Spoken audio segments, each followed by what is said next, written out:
பனிக்கறியெல்லாம் திங்கணும். தின்ன உடம்புக்கு நல்லதா சொல்லு. ஆமாம், உடம்புக்கு நல்லது தான்.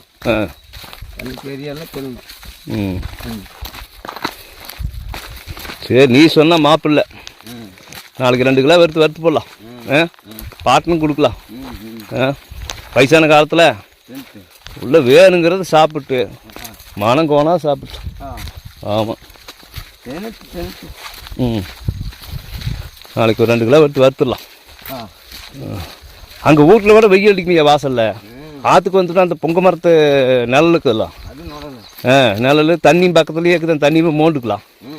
சோத்துக்கு ஒரு சட்டி சாத்துக்கு ஒரு சட்டி தூக்கிட்டு வந்தோம்னா ஆற்றுலேயே வச்சு வறுத்துட்டு நாமெல்லாம் ஒரு மட்டும் ஃபுல்லாக தின்ட்டு அப்புறம் பாட்டனுக்கு போட்டு போய் தட்டில் ஒரு கொடுத்தோம்னா ஃபுல்லாக சாப்பிட்ருவார்.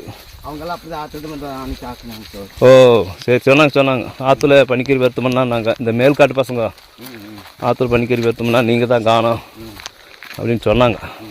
அப்போ நாளைக்கு பண்ணி போட முடியா? ஆமாம், இந்த தீபாவளி தான்.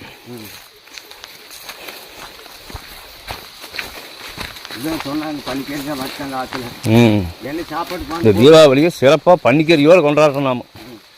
சாப்பிடுவான்னு கூப்பிட்டாங்க. நான் வரமாட்டேன். ஏன் போய் தின்ன